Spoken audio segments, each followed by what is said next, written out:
En Normandie, entre Rouen et la mer, des moines bénédictins ont construit l'abbaye de Jumièges, il y a 900 ans.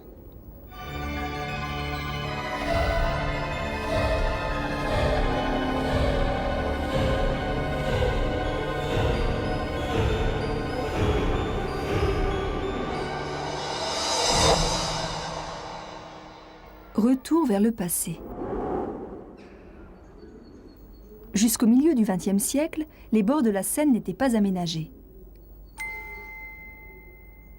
Avant la Révolution, Jumièges était toujours un lieu de culte où vivaient les moines. Devant l'abbaye s'étendait un terrain inondable impropre aux cultures. Mais à l'origine, Jumièges, c'était ça. Un petit monastère détruit au IXe siècle par les Vikings.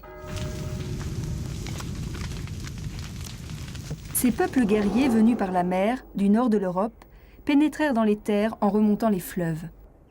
En France, ils s'établirent dans la région située autour de l'estuaire de la Seine, appelée Normandie.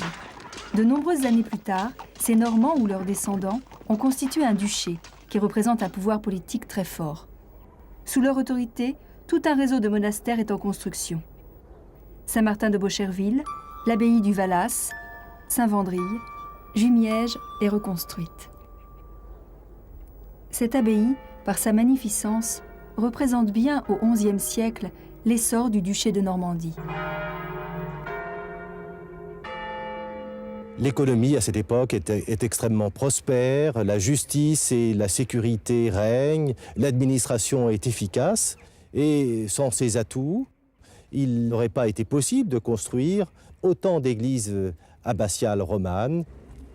À Jumièges, il y a une alternance de colonnes et de piliers carrés. Cette alternance dessine au sol un carré. Le carré, dans la mentalité médiévale, représente le monde terrestre. En revanche, les arcs sont constitués de demi-cercles. Et pour l'homme du Moyen-Âge, le cercle symbolise le ciel, la perfection divine auquel les chrétiens aspirent, et plus particulièrement les moines.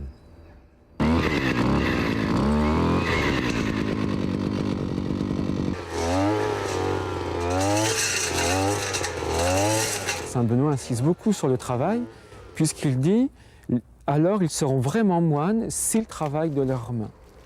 Donc ne pas travailler, c'est d'une certaine manière ne pas être tout à fait moine. Effectivement, au Moyen-Âge, les moines exploitaient un domaine important, constitué de forêts et de terres agricoles. Ils contrôlaient aussi le passage de la Seine. Les relations entre les moines et les paysans qui vivaient sur le domaine de l'abbaye, ce domaine qui était important puisqu'il comprenait à une certaine époque 5000 hectares, ces relations étaient celles de tout seigneur avec ses paysans. Tous ces revenus importants, les moines ne les conservaient pas à leur profit, ils ne vivaient pas égoïstement de ces revenus, mais ils en faisaient profiter les pauvres, conformément à ce que saint Benoît leur demande dans la règle, ayez une sollicitude toute particulière pour les pauvres et les pèlerins, car en eux, le Christ est plus présent. Aussi, autour de l'abbaye, les bénédictins avaient construit des bâtiments destinés à accueillir malades et voyageurs. Derrière les hôpitaux se trouvait la bibliothèque.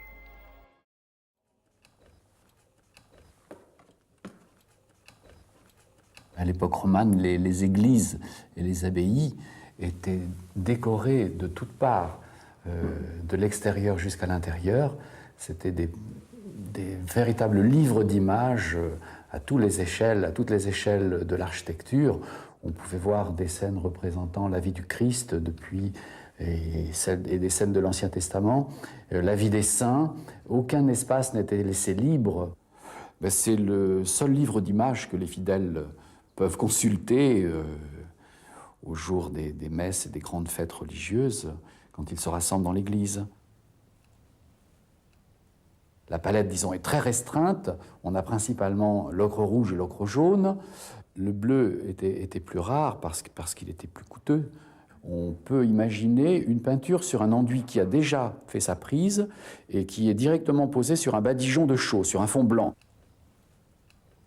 On pourrait penser à des peintures qui seraient monotones à cause de cette palette extrêmement réduite, mais pas du tout. On peut imaginer sur les fonds blancs les personnages peints avec des couleurs vives qui tremblaient dans la lumière et qui devaient prendre une allure de personnages vivants. Imaginons donc ces peintures dans l'église, couvertes de son toit et de sa charpente. Tous les murs alors enduits de chaux.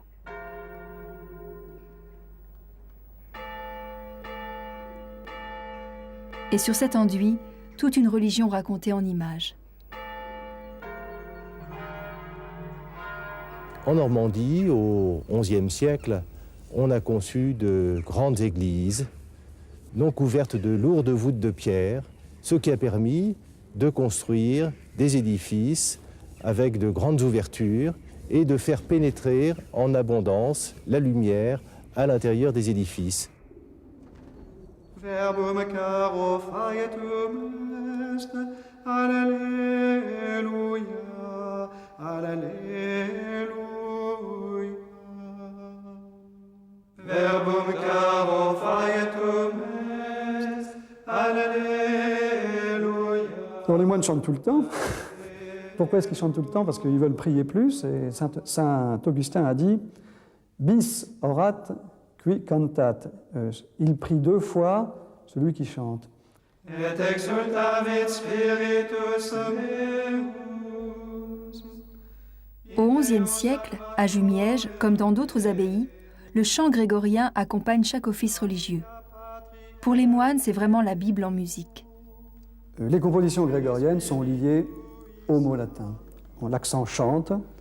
Si vous allez dans le sud de la France ou écoutez les Italiens prononcer le latin, Annuncio vobis gaudium manium. Eh bien, le jour de Noël, à la messe du jour, nous chantons donc Puer natus est nobis, puer natus est nobis, et filius Natus est nobis,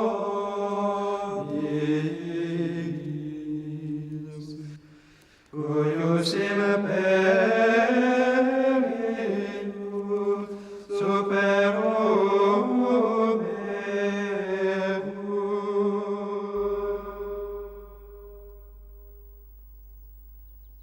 Entre la bibliothèque et l'église, le cloître était le cœur de l'abbaye. Le temps entre les offices et le travail, souvent les moines le passaient dans le cloître, où là ils s'adonnaient à la lecture, à la prière personnelle. C'était aussi le lieu qui représentait un peu leur pèlerinage sur terre. C'est-à-dire que le cloître, constitué de 4 galeries, n'a pas de fin. Donc en tournant dans le cloître, eh bien, le moine se mettait un peu en marche vers le ciel.